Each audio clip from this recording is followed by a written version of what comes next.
Hey, what's up, everybody? Glenn here with ScreenConnect. Had a pretty cool conversation with a partner the other day, and they were trying to set up a group of computers for their C-suite, so the executives.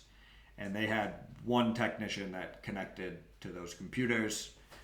The C-suite executives wanted consent required if they were working, but then allowing that technician in after hours. So I'm going to show you how to do that real quick.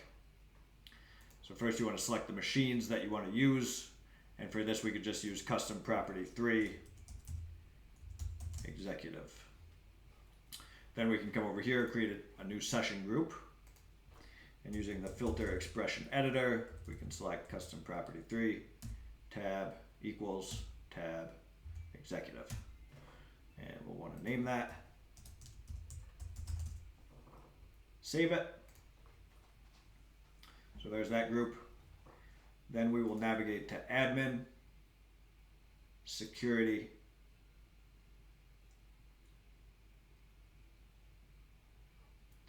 and create a new role.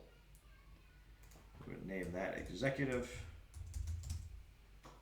and select what you want them to be. So they'll be an admin.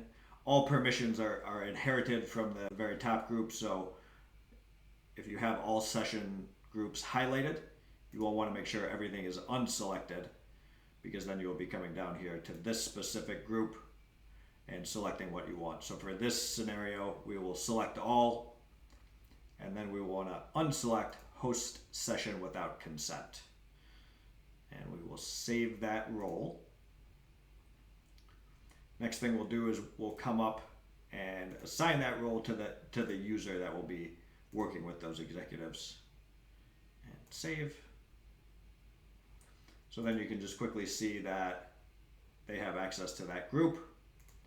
The last thing you'll want to do is navigate to advanced, and this is the piece where if no user process is running, you'll want to go to the quick settings and then make sure that auto consent, this automatically consent to control if no user process is running on the guest machine, and you want to make sure that access is selected if you're just using it for access sessions. And then you would click save and apply, and you're good to go. Be sure to like this video and then shoot me a follow for more cool ScreenConnect tips and tricks. Thanks a bunch.